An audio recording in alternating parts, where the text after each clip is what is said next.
tutti coloro che hanno subito violenza. Urlo il mio sogno. Senatori senza pudore, senza più alcun ritegno. Urlo il mio sogno. Pazzi scatenati, politici d'assalto nero, scendete, io non salirò mai sul vostro treno. Il nostro presente è il lutto per il vostro veleno. Il vostro futuro un passato, un mondo sceno.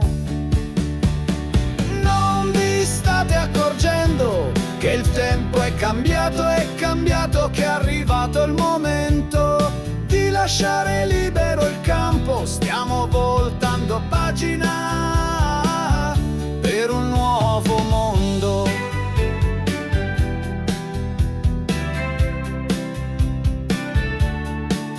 Sotto i ponti, in tutte le strade, sta crescendo una voce.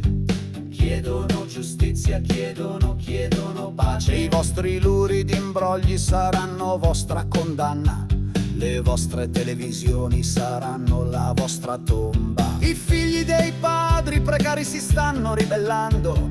Le madri con in grembo la luce stanno partorendo. Aprite le porte che l'inferno è sotto i vostri occhi. Scrittori, profeti, operai, giovani e vecchi.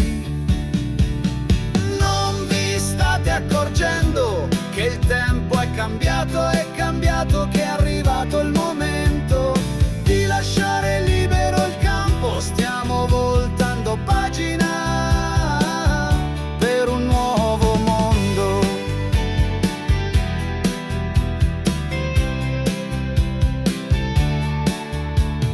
L'ultimo di oggi sta cambiando il posto. Chi crede essere primo capirà molto presto. La terra si sta frantumando sotto i nostri piedi. Si stanno risvegliando i figli, i padri, le madri. Uomini che sanno guardare indicheranno la strada.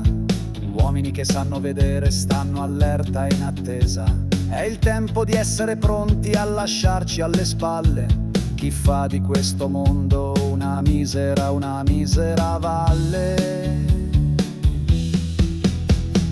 Non vi state accorgendo che il tempo è cambiato, che è arrivato il momento di lasciare libero il campo. Stiamo voltando pagina per un nuovo. Non vi state accorgendo che il tempo è cambiato, che è arrivato il momento di lasciare libero il campo. Stiamo voltando pagina per un nuovo mondo.